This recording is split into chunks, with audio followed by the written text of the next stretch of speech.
What is up, Asymmetry? How y'all doing? I like to pepper in with these discussions that we have, talented individuals and inspiring personalities. I love to pepper in just some garden updates with Brock and Brandon because we are sitting and working all day long, and Brock and Brandon will say things that I'm like, wow, that's really interesting, or man, I would like to talk about that more, but we're focused on what we're doing. And just taking a moment periodically to get to talk to them, especially at this point in time where we're nearing the end of repotting, and I'm thinking a lot about the garden build that we're about ready to engage with at Mirai, picking their brains, seeing where they're at, seeing what their ambitions are. It's really fun to get to collaborate in the way that we do here and to get to share it with you guys. So anyways, little bit of remaining pain to be paid forward in the repotting process with ambitions of the future and a discussion of what's on the horizon. Enjoy. Feels good, looks good, must be good. Let me just see what I can do here for master recording volume. There we go. I had to get it down. Last time we talked a little bit too excitedly. We were too enthusiastic. Oh, really? Lower the enthusiasm. I had to dub down the enthusiasm. I had to bring it down to an acceptable level. That feels better. How did you do that? I turned one knob. Yep. Nice. Yep. Turned a knob. A twisty knob. I twisted a knob, and apparently everything got better. Living that knob life. Knob life. Yeah, it's really interesting trying to monitor audio because when you're adjusting levels, you automatically confirm your bias by like talking at the level that you want to see, and then you turn around and you start talking normally, and it's way louder than you want it to be, and it's like, God, dang it. Yeah, right. Yeah. I imagine it's got to be tricky too with multiple mics, or are they all on their own knob? They're all on their own knob. That helps. Yeah, independent knobs. But then I have one master knob. For the Sounds whole like deal. you're trying to figure out the knob system there, Brock. No, I'm not trying to figure it out. We already got it figured out. I said Brock. I'm explaining it to you guys. Someday you may master the knob. The multi-knob. Multi-knob approach. There was right. a moment there I considered going into sound engineering. Did you? Yeah, that's right. When I was about to complete college, my favorite band was starting to look for a audio engineer, and I was like, ooh, I don't know if I could really give up this career path I was about to dive into for a life on the road with a band doing sound engineering, especially since I have zero experience doing it. And then I decided not to, and then I chose to give up that career for an even cooler endeavor, doing right. bonsai. That's right. So you did not audio engineer so that you could geology, and now you're not geologying so you can bonsai. Precisely. I see that. So is that. I was gonna be a DJ. Oh, nice. Yeah, there's lots of knobs in that. There was a lot of knobs in that. Yeah, my mixer was substantial in college, and then I decided, similar to you, I did not want to live a life on the road, which Yeah. I had to do during doing bonsai regardless. So, The irony. but I was able to, change trajectory. But I also started thinking as a DJ, I was like, man, when I'm 45, 55, when I'm 60, am I going to be DJing in nightclubs for teens and like early 20-year-olds? It felt like I was. And then I was just like, am I going to be that creepy dude up on stage at like 3 a.m, never seeing daylight? Like, it just like did not seem as if it were Sustainable. going to be a wholesome lifestyle. It's kind of what happens to most of those DJs, right? Yeah. Yes. Live music in general seems like a really hard lifestyle. Though. Maybe, but the house DJs seem to be a lot more long-lived than a lot of the other areas. Somehow, some way, I don't know. They just Yeah. they grow old with the scene. It seems so, yeah. And I think also it's almost like video games where my generation as kids with a Nintendo, Super Nintendo, and this evolution of PlayStation, Xbox, all of these things as we got older. Now there are adult gamers, which when I was a kid, there was not an adult gamer. That was not a thing. And now it's a thing where adults play video games. Do I think it's kind of weird? I do. I try not to judge. I don't want anybody to be offended, but I just feel like, but you're an adult and video games are for kids. And I know that's not the way it is anymore. The same thing felt like it was true about DJing. Right. Definitely, though, that's also evolved with the generation of like rave culture that all that started with. And now those people are parents and getting older and they're still going to clubs. They're still listening to that music. They're still So I guess I made the wrong assumption or calculation or had the wrong prejudice against DJing. Anyways, I'm glad I chose Bonsai. I was gonna say I wouldn't call it completely wrong. No, DJing might have been actually an easier life. It is possible. I wouldn't have as pretty of a backyard, but otherwise might have been easier. Maybe. I don't know. Who knows? Sleepier. Potentially. Yeah, more fatigue.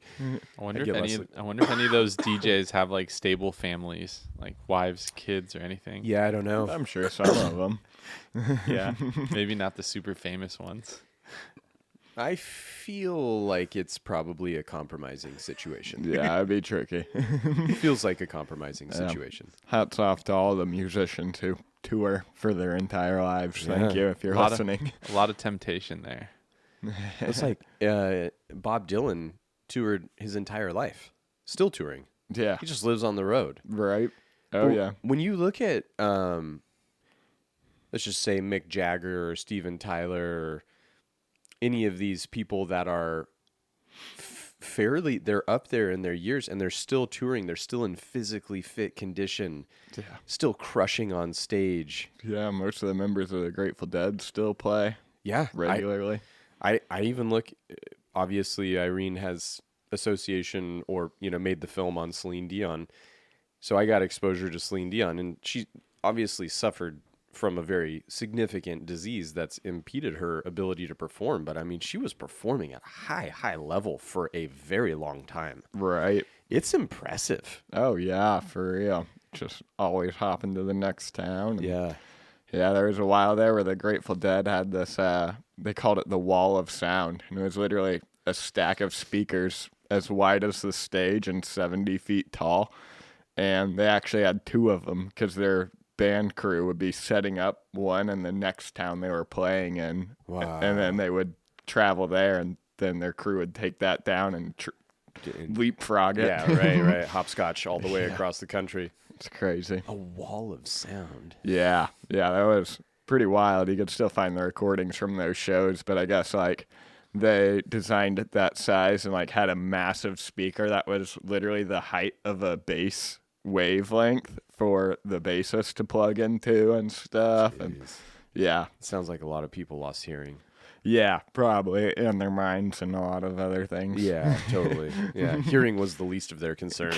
Yeah, right. Their sanity and grip on reality slipped away I'm sure. like liquid. Yeah, right. Wow. Indeed. Yeah, I like live music a lot. I've never been a dedicated purveyor of live music, but every time I get to experience it, I'm like, well, this is fun. You're right. This was great. That's the best. Yeah. Yeah. I miss it. Used to go to shows like weekly when I lived in Colorado. It's like kind of miss it, but it's also been pretty relaxing to not go to as many shows, and it makes them a bit more special when I do go to them. Yeah. Yeah. It's fun though. Definitely great. Anything on the horizon for live music this summer? Ooh. Not that I'm currently following. A lot of the bands I follow are pretty small and spend more time in Colorado or the East Coast, but there's always good stuff rolling through Portland, so. Interesting. Huh. What about you, Brandon? You said you had something you had your eyes on. I think we just missed it. It was a hip hop show. I think it was it was old school. I think it was Was it Tribe?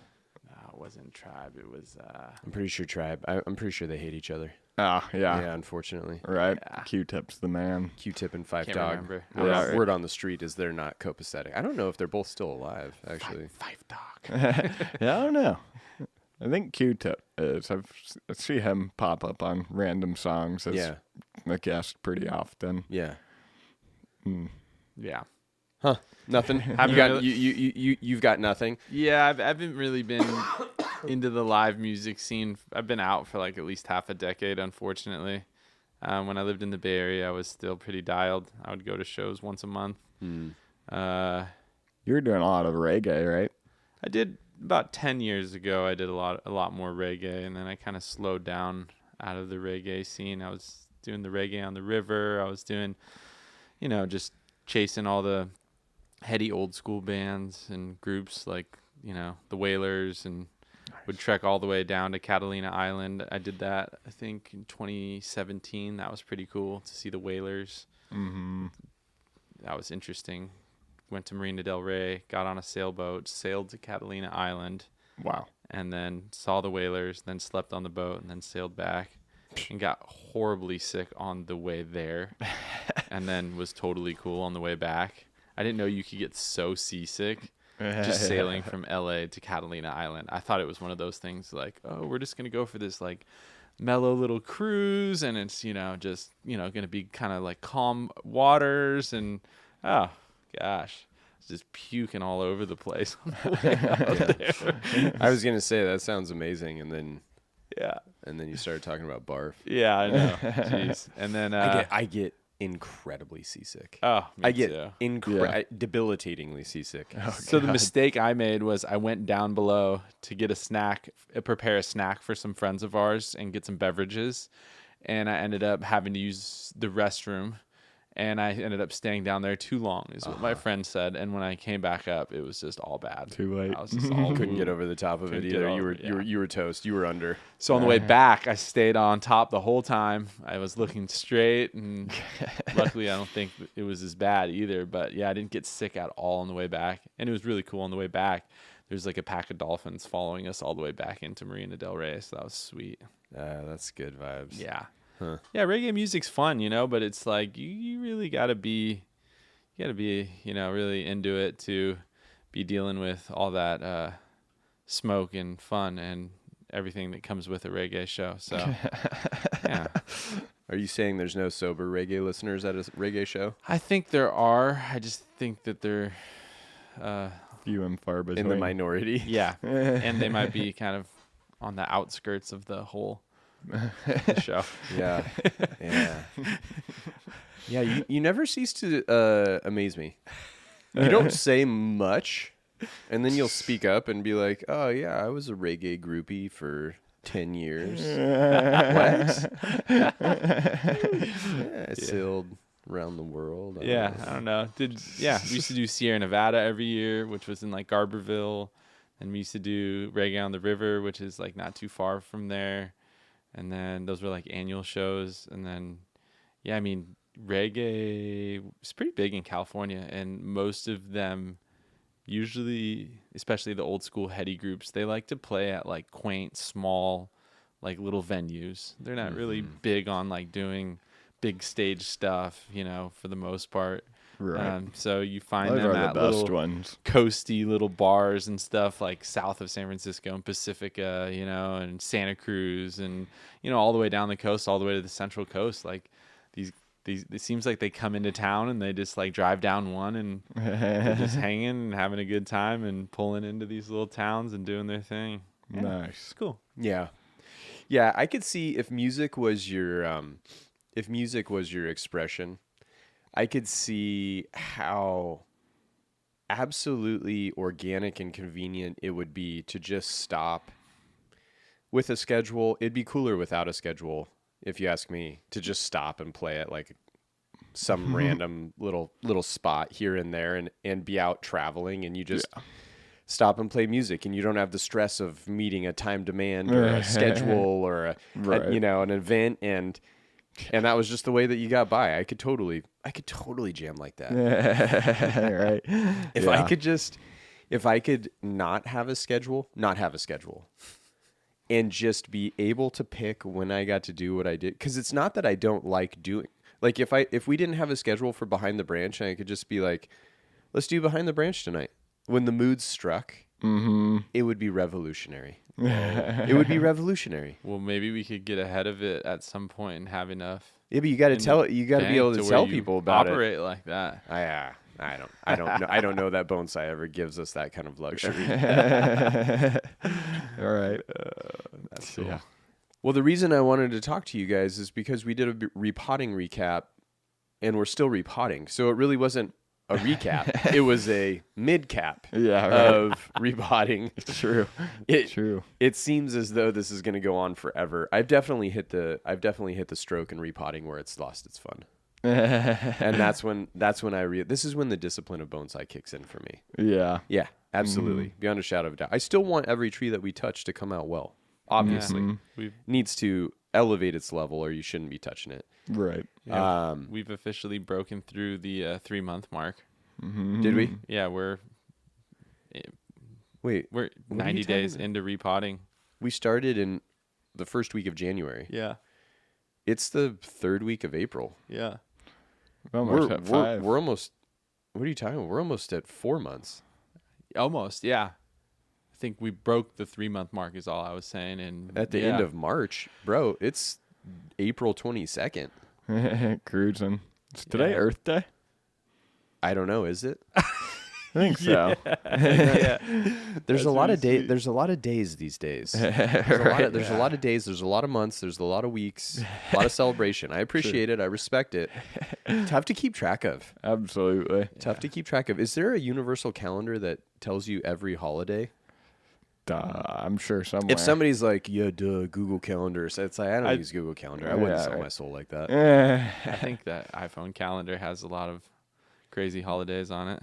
Right. I don't think it has all of them. Doesn't have Earth Day. Definitely doesn't have all of them. There's no Earth Day. There's no Bonsai Day. Isn't there a Bonsai Day? Yeah, I think Mother's Day weekend. That Sunday or something. Yeah. World Bonsai Day. That's a thing. Oh, yeah. That's when our club would always have. Oh, it is Earth Day. Today? And it's on there? It's on the Apple Did you subscribe calendar. to that? Let me check mine out. Nice. It says all day, baby. That's good. All day Earth Day. I guess Earth Day is. I don't have that. Really? Huh. Yeah. I don't know. wild. I get all these interesting ones. Yeah. Anyways, back to the point though. Yeah. I am looking forward to the time when repotting finishes now. Yeah. And I am fantasizing about what I'm going to do with that lack of pressure and completely suffocating sense of urgency that things are growing faster than they usually do. I've dealt with that, but I still need to get the repots done. I've like been dealing with this sense of urgency and panic for 3 weeks now, which is dovetailed nicely with being really fucking sick and just feeling generally like shit. Yeah. But I am fantasizing about that time after repotting is over, which I hope Friday of this week, we wipe our hands clean of repotting and we move on. That's my goal. I don't think we're going to get there, but I think it's my goal, right? We're closer than we've ever been at Mirai to getting every tree that I wanted to repotted. This is the closest I've ever been, and we still have a couple more days. That's sweet. Home stretch. So I have my version of what the next month at Mirai looks like. I'm curious if you guys are looking forward to anything after repotting is over. I mean, yeah. I'm looking forward to spending some time up in the workshop again. We've been in the greenhouse for 3 months, so that'll be nice. And having trees in and out of the workshop and, just whether it's pinching or whether we start looking at things with junipers for, live vein cleaning or deadwood or, styling, which is going to come in another few months. But, Yeah, I know we have some garden build on the horizon. Oh, yeah. Is a rumor I heard. So It's you know, on like Donkey Kong. there's like a dozen boulders the size of Volkswagen Beetles down at the bottom of the driveway. Yeah, I think 2 dozen, right? Tip of the iceberg, my friend. Tip of the iceberg. I know we're pulling some big landscape trees out here and there and moving those around, which has been really fun and interesting. Never have experienced that before. So I've never done that either. This is new to be like, oh, we grew this full-size tree in the landscape. Now we're gonna dig it up like a bonsai and we're gonna move it. Yeah, I've never done that. I've seen people do it. I've seen it on the internet, and I'm like, wow, We got this. that looks like a shitload of work. Turns out it is. Yep. Yeah, we do it. I think we do it all here. Is what I'm realizing. This apprenticeship so far has been every day, every week, every month is an eye opener and a new experience. And every time I think that I'm figuring something out, I'm clearly not, and being let know that we're doing something more interesting and more eye opening and bigger than I would have ever conceptualized myself. So yeah, this is going to be like not only a bonsai apprenticeship, it's going to be like a bonsai engineering, gardening, garden build, life building, everything experience. Oh, yeah, definitely. Yeah, there's been so much to learn in this entire time. Yeah, I've really been enjoying the bit of garden building we've done. We did that little push right before the repotting season started, which was cool and got me excited to get back into it, as we've been talking about what we're going to be doing for the spring and stuff. So pretty amped about that, for sure. And the ideas we've been talking about sound really cool and beautiful. So that'll be sweet to actualize those and put them together and see how that process goes, because I haven't done a whole lot of landscaping. I had a job for a little bit doing it, but then, yeah, definitely wasn't moving huge boulders or putting telephone poles in the ground for shade cloth. So that'll be really interesting to be a part of. And then, yeah, wiring too. We were working on those redwoods when you were out of town and wiring those, and that just got me super amped to start bending some branches again. Yeah.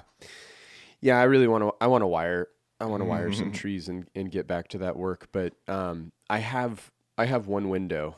And this is a window that's not just created by my time or the necessity of the bonsai. It's also a window that's created by the weather here in the Pacific Northwest. May is like this magical nexus of having finished repotting, being able to manage growth management through pinching and some partial defoliation and pruning, watering and fertilizing throughout the day, but not having major repotting or major styling or heavy time consumptive pruning. It's just little tidbits here and there. And that dovetails with hopefully the tail end of rain. I don't know when it's going to stop raining, but I'm hoping that we don't have rain through like May and June this year. So it typically dovetails with the tail end of rain, and it is smack dab in the middle of when the ground is hydrated and workable. Yeah, soft enough to dig in. Yeah, because that we're going to be excavating, we're going to be setting big boulders. We can't have the ground too wet or we'll bury the machine, which I've done several times and it sucks. You know, when you bury a 12,000 pound, telehandler, which the machine is, I don't know, 30,000 pounds. Yeah, right. It's a problem to get it out. That is a straight problem to get that thing out. So right? Change of plans to That's right. Now we are officially in a salvage mode. But, setting the boulders and the landscape, as well as pruning the landscape, pruning all the trees around here, the macro-sized trees, transplanting things, landscaping, planting things while it's still hydrated so that we can get mulch on it and start to water it in before we get to the heat of summer. There's just this singular kind of moment where you can do all of that at once. And I've learned over the course of time with the workload of Mirai, if I want to continue expanding and building, or more than anything now, instead of expanding and building, I want to improve the facility. I want to go back and polish all of the corners and dot the I's, cross the T's, actualize vision, make it more efficient.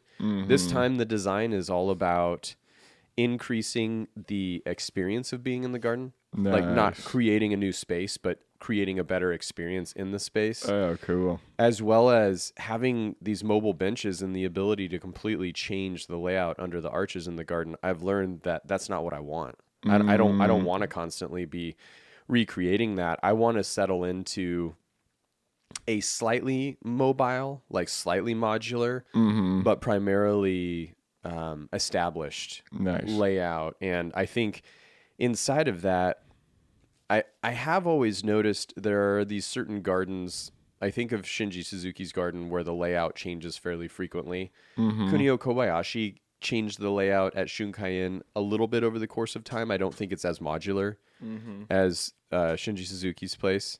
Mr. Kimura's layout was always the same. Yeah. And there are certainly, I think about like Bill Valvanis has a garden that has a very consistent layout, a very consistent wintering quarters. Like he had his system.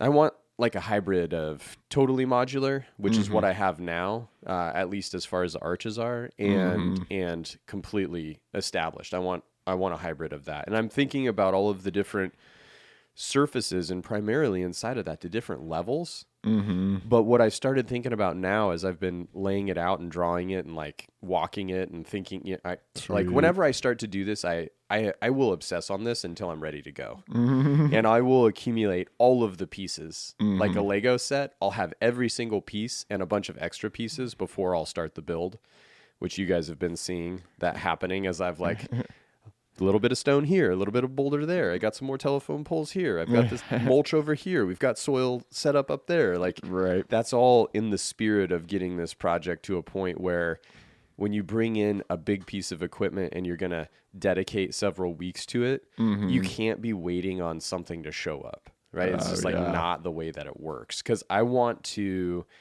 have total freedom. I was talking with JP about this morning because we were just making sure that financially this was a smart, wise, and practical decision we could make for Mirai to change the layout and like really dig deep for a month. But like I told him, if I know business-wise it's okay, time-wise and tree-wise it's okay, and if I've got all the accoutrements here already, which I've been amassing the resources for this since last year when I finished.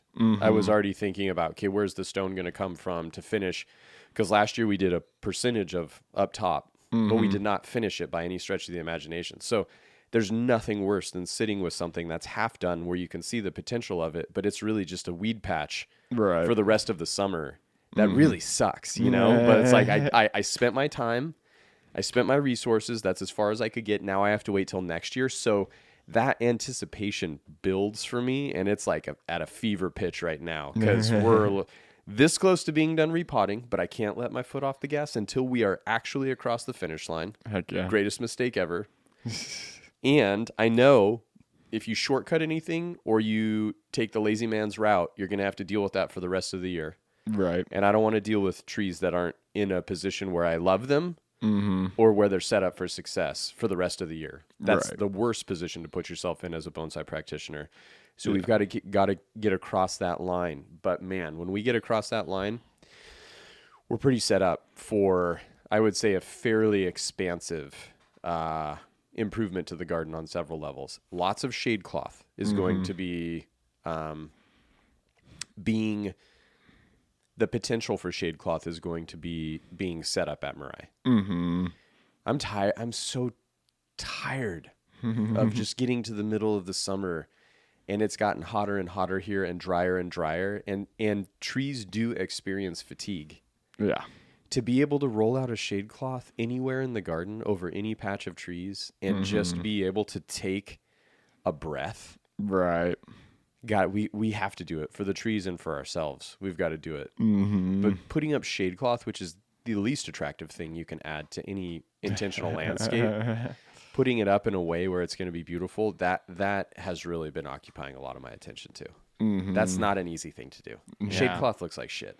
It does.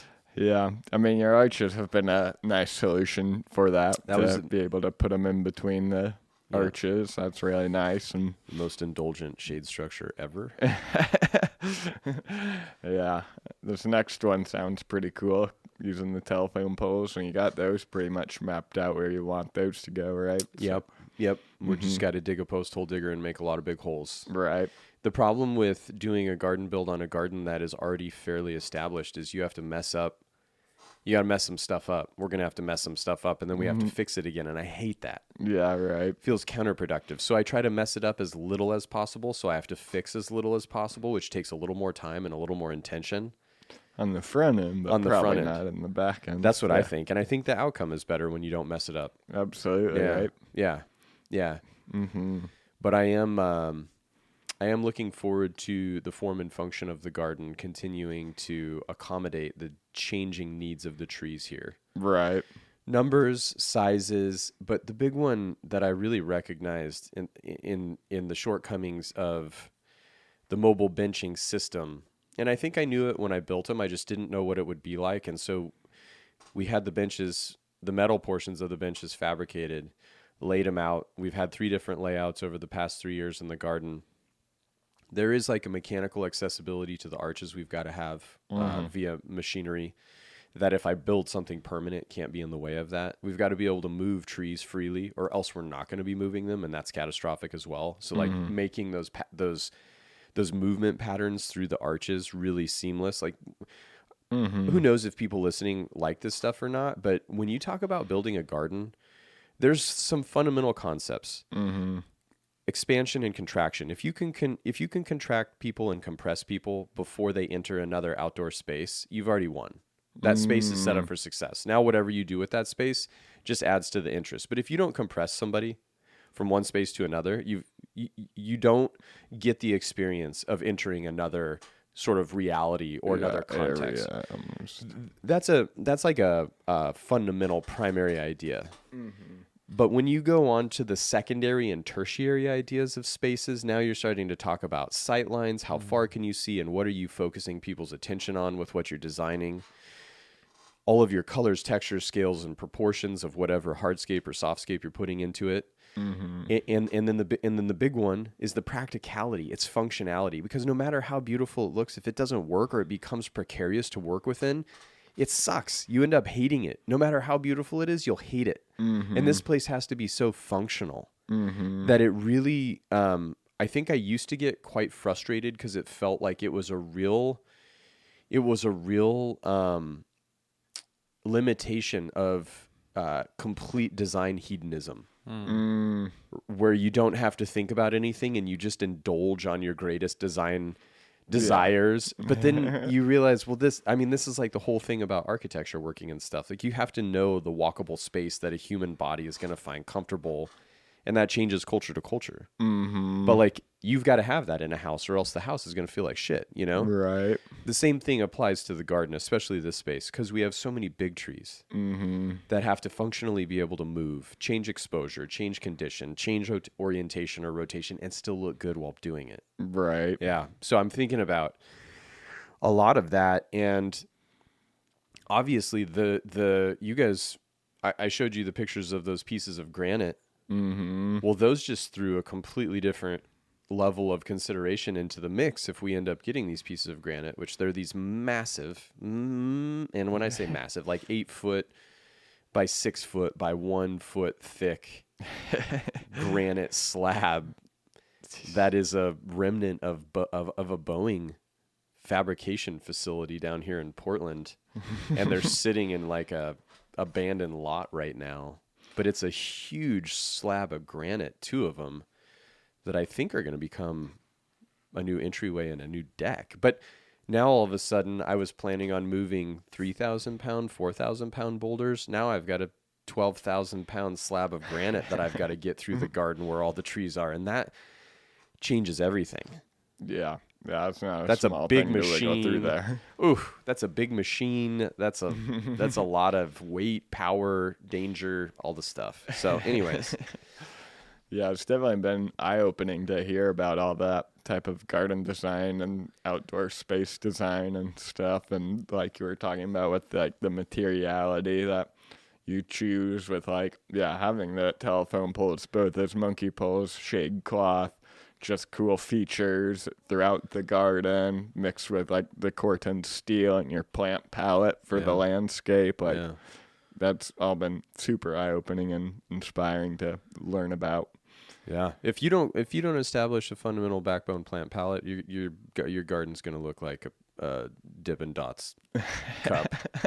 Like it's just going to be a random smattering of shit that you found somewhere that you liked. Don't make that garden. Don't do that. You got to have your consistent repetition, and it needs to occur across all levels of the. You have kind of your large staple pieces. You've got a mid-ground. You've got your low ground cover. You've got tiers of heights and elevations that have colors. Colors can be associated with function. Colors can be associated with feel. Like there's just so many ways to go about it. But you've got to have your fundamental plant palette established. I mean, for each of the spaces, what I've done over the past couple weeks, for every space that I want to do something to, I've made a to-do list. Nice. So there's a to-do list for the deciduous garden, including the untouched sort of dirt hillside right there. Yeah. There's a to-do list for that. There's a to-do list for up above in the front. There's a to-do list for under the arches. There's a to-do list for the redwood greenhouse area over there. There's a to-do list for the container yard. There's a to-do list for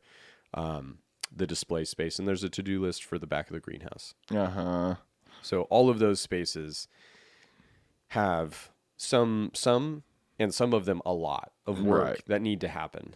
And it has been super incredible to have, as we've been repotting, developed this very lofty goal of getting through all of these trees and getting the repotting to a point where I truly do feel like we did it all. Right. We did it all. Every single tree got taken care of, and we're freaking close, right? And we experienced this in the fall with the deciduous trees. We want to prune them all, wire them all, and get them all done. We came within 2 trees of getting that done. Right. Yeah. That was an amazing experience. This is how I've always wanted Mirai to operate. Nice. I've just never had the people power to get it done.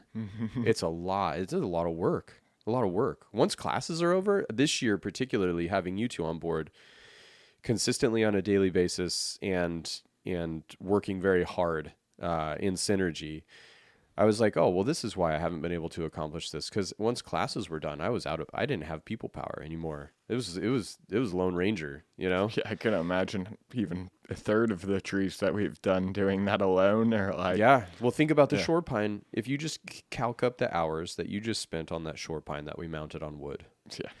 How many hours is that?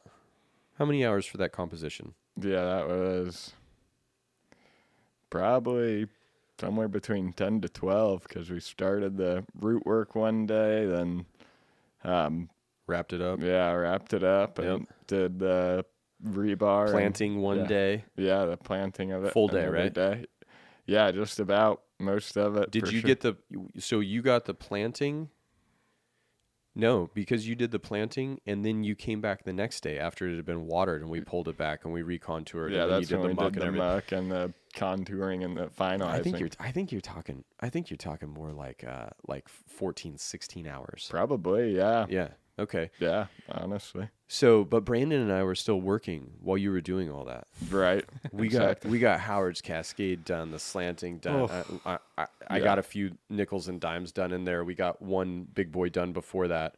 Mm-hmm. That if it were just me, everything that Brandon and I did would not have gotten done to do what you did. Right. Right? Yeah. That when you start to think about that, and then you think about that on a daily basis for 5 days a week, for now almost finishing our 4th month of repotting, the cumulative progress of that is unfathomable to me at this point. I mean, I'm experiencing it. Here's the other thing. We also have been moving garden trees and we're getting ready for a massive garden build. Yeah. So I'm looking at that and I'm saying, okay, there's going to be 3 of us on this garden build. That means while one person's moving gravel, the other person can be operating the tiller, the other person can be shuttling stone or whatever else. Nice. Yeah. Right. I don't know what that looks like, but it sounds like a lot of fun. Yeah, we're gonna be compared to what I've experienced, like doing it on my own. It is, and I love I love building gardens. I love building gardens as much. I love building gardens. I don't know. I love building my garden as much as I like making my own bonsai trees. Nice. I don't know. I could never tell you if I like building other people's gardens as much as making other people's bonsai trees. I can't tell you that. I don't know. I don't know what that looks like. Right. What I have come to the conclusion of is I very much love it when somebody is willing to dive into the deep end and fully commit. If that's the case, I probably would love building other people's gardens as much or more than building their bonsai. I think so. Yeah. But you got to do it my way, otherwise it's not fun. Sounds expensive. It would be well.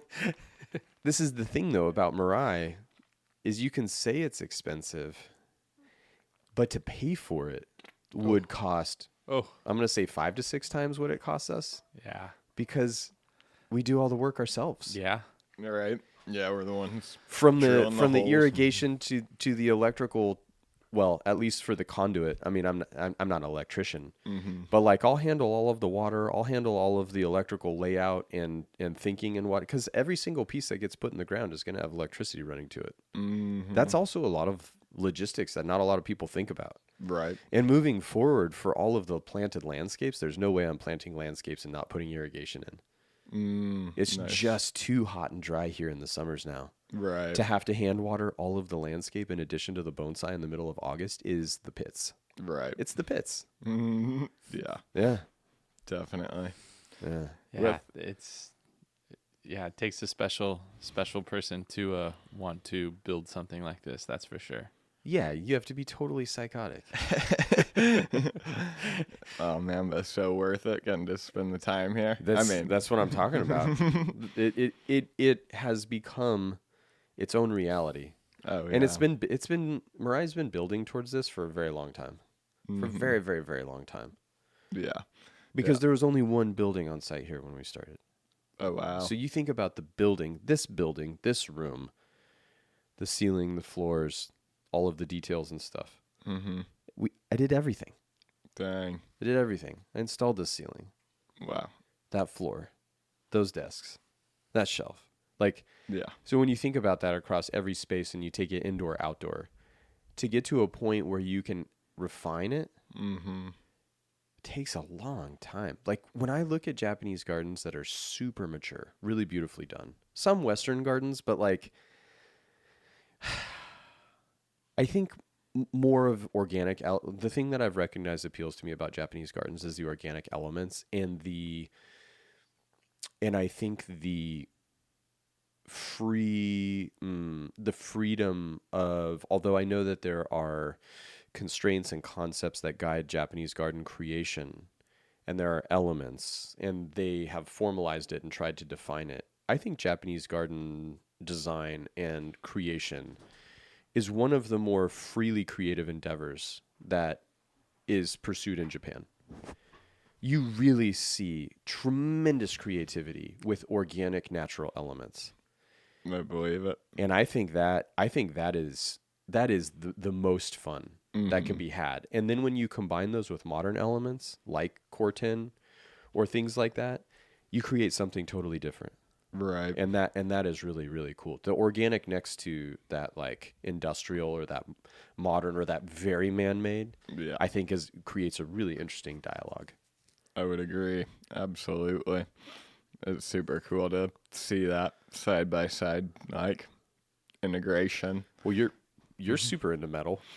Yeah, absolutely. I'm definitely big into that whole kind of like industrial vibe. I think part of that's from growing up in Kansas City because it's got a similar vibe to Portland, where it's like it was also a port town and actually also a confluence city where the Missouri and the Kansas River meet up to, I think that's not where it becomes the Mississippi, but the Kansas River runs into the Missouri River, and that's like Lewis and Clark stayed there as well, and that's like all the cattle from the Midwest would get herded to there and get loaded on trains and shipped out, and barges would come all the way up from Louisiana.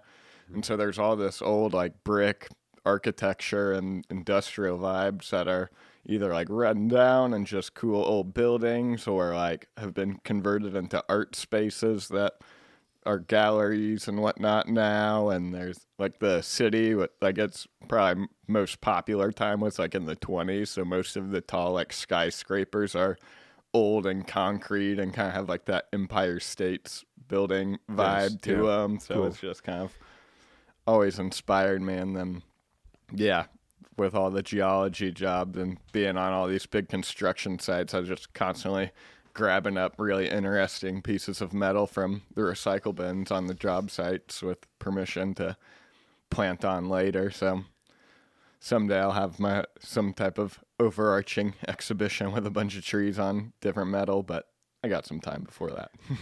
You got some time to make it. Yeah, right. It takes time to make that. Exactly. The pieces that you have up here are radical. Yeah, I appreciate They're really you. I'm fun. Yeah, keeping they're them really here. cool. They're very cool. What appeals to you? I mean, you're designing your garden slowly. You know what you're doing? You are marinating the vision right now. Yeah. I purchased 1.2 acres within city limits. It's kind of backed up to the Forest Park area last year when we moved up here, and the last snowstorm took out about a dozen and a half Doug fir. They were pretty mature, and I think was positive in some ways, but really changed a lot of the property because of all the amazing understory. Was not used to having this much exposure. So now all of these really mature rhodies and azaleas and maples and everything are just kind of getting roasted the past few years from all this extreme heat you were mentioning we have.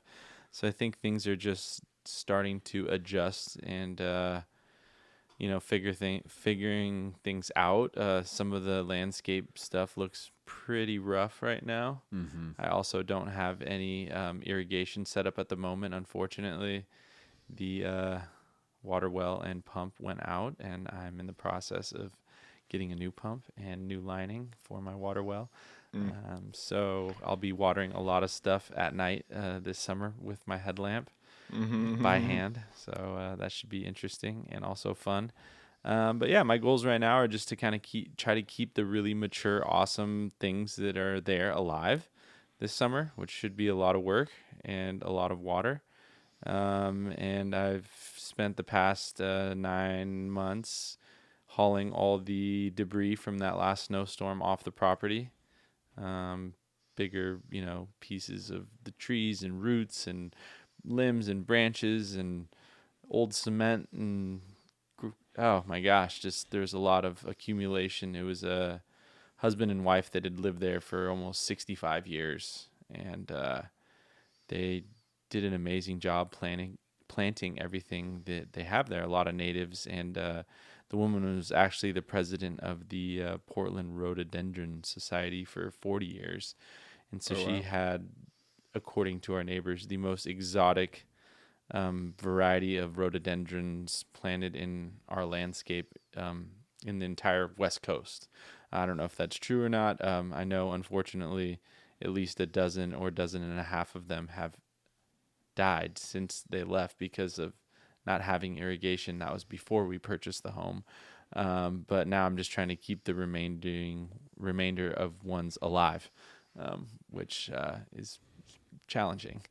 Yeah, because there was a stretch there where nobody was living there and the blackberries moved in and stuff, right? Yeah. So the house went through a process of somebody buying it and trying to flip it and remodel it, do a quick flip, and didn't work out for him. And at the end of it, when he was all done, ready to sell it, that's when the snowstorm happened. And then that pushed him back, and he turned the insurance claim in, and then they spent about a year getting it ready again, and then it didn't sell for what they wanted to. And yeah, it pretty much was uninhabited for about 2.5 years. Damn. Yeah, So so That's hard on a house and property. Yeah, super hard. And when I moved in, I mean, there were 6, 7, 8 foot weeds and grasses growing up against the house. And I mean, when you open the sliding glass door to the patio, you literally have weeds right in your face. So Yeah, growing through the patio. I didn't realize it was that gnarly, man. Yeah, I mean, Oh my God. yeah. Holy My shit. wife's a little disappointed that I'm not great at taking before photos. I'm getting better at it since I've started doing bonsai here because I think that's very important. So I think she's very happy that I'm starting to do it. But she has some before photos of the place.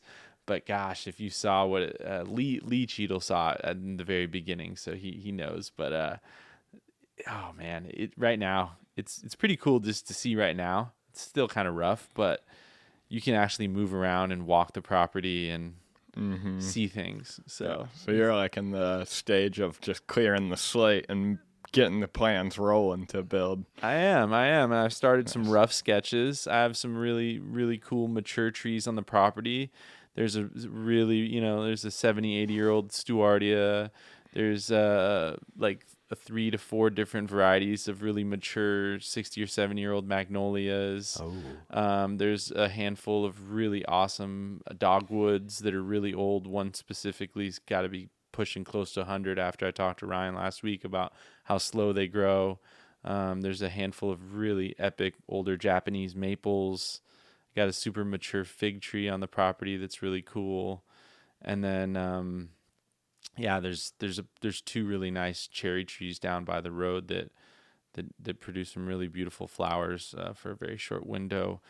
But everything else is really understory and shrub. Super cool. I'm really excited. I think there's a lot of potential there. The most important thing is trying to figure out where I'm going to, build a greenhouse and put some of the structures. And then from there, I was talking to Ryan about it, but once you figure out where the structures go and you're not going to have to move trees you plant, then I think I'll start planting some more trees around the property and getting some things established. Yeah. So I'm pretty excited about that. Yeah, that's cool. Yeah. That's great. Yeah, and you're talking about a fence, which is like a major, no matter, I don't care if you're building the cheapest wood fence or the most elaborate whatever else you're going to be making, building a fence is no joke. Oh, yeah. And it's close to like 250 yards plus of fence. So yeah, it's a lot of fence. Yeah. Yeah, you know what that is? That's a long line that you got to keep straight and true. Yeah. Yep, that is what that is. Facts. Just doing the Cortin retaining wall gave me such a tremendous amount of appreciation and respect for anybody building any fence ever. Well, because if it's not absolutely dead nuts on, it looks like dog shit. Yeah, right. And that is just it. There's no middle ground of like, yeah, it's close, looks pretty good. If it's not dead on, it looks bad. Yeah, right. So there's either What happened to that perfect post? or everything else. There's either perfect or everything else in a fence. I would have to agree. And Yeah. I think you if you pay for that, you will really see the difference in how much you have to pay for Yes. for that. Yes. Which is where you do choose those expenditures where it's like, I know this is such a backbone that I'm going to invest because this is make or break for not just now. This is make or break forever. Right. Materiality and craftsmanship on something that is a primary backbone of your environment that you're making for yourself to exist in. You don't fuck around with that stuff. Yeah, I mean, You just don't. I've made the decision. There's no way I'm going wood. So I think we talked about metal, and I'm also considering concrete. So we'll see what happens. Yeah. Yeah. Yep. It'll be interesting to see what you come to I appreciate that. over the course of time. I never thought it would be fun to buy a well, but you're in that phase of improving your well. Yeah. And I remember when we dug the well for the garden here at Mirai, and it was the most shocking money pit that went way beyond what we could afford at the time. And somehow still I was just like giddy with the thought of like, I have a well for the garden now, like you don't see it. You don't look at it. It's not beautiful. It costs as much, if not more than anything else in this garden. Damn. exciting shit to buy water. It provides, yeah. It does. Yeah, And, it does. You tap into Mother Earth. Yeah, I'm super fortunate. I mean, we're just grandfathered in by having it there, and not all the properties around us and old homesteads have it. So yeah, that's a real fortune. You're really fortunate. yeah, to have one in city limits, from what I understand, is kind of rare. So I'm super Yeah, you thankful. kind of found a unicorn of a property. I did, yeah. Thanks to my mom and my wife, they're quite diggers and explorers. So, and even better, it's only a 35-minute drive from here, so I feel even more blessed for that. It's like one of those shows where they auction off storage facilities and you buy it unseen, kind of a thing. You really got the piece of coal that's polishing into a diamond, whereas there's a lot of pieces of coal that are just pieces of coal Yeah, right. that you pay for. Yeah. Yeah, you realize there's not much here. Yeah, it's really interesting because like I didn't know that the lady was part of the Rhododendron Society and the president, and I couldn't even see a lot of these shrubs and these trees and everything. Like when we first looked at it, like everything was just like such a haze and a blur because it was just looked like such a mess and it was so overgrown.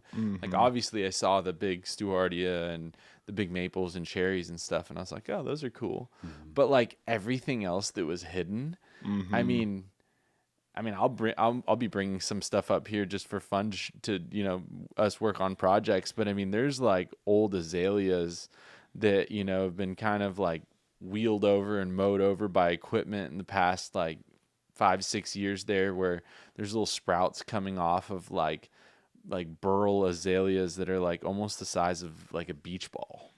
And I mean, I keep thinking like, gosh, if you dig that and you start growing it, I mean, it's crazy. I mean, this lady planted this stuff like 50, 60, 70 years ago. Yeah. Nice. It's the advantage of being in nursery country. Yeah. That's the advantage right there. There's so many radically rare, unusual plants that are of a significant age around here. It's wild.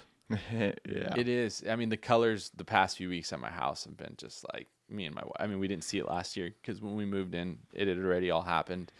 But I mean, fluorescent purple azalea, like what? Looks like electric purple. Like It sounds like Willy Wonka. it totally was. Like then we had like these deep dark purple rhodie that flowered in the front, like deep dark red, like light pink, like orange, like it's crazy. It's cool. It sounds like a kaleidoscope of rainbow sherbet. Facts, it is. I actually lived on a rhododendron farm one summer in college. Oh wow.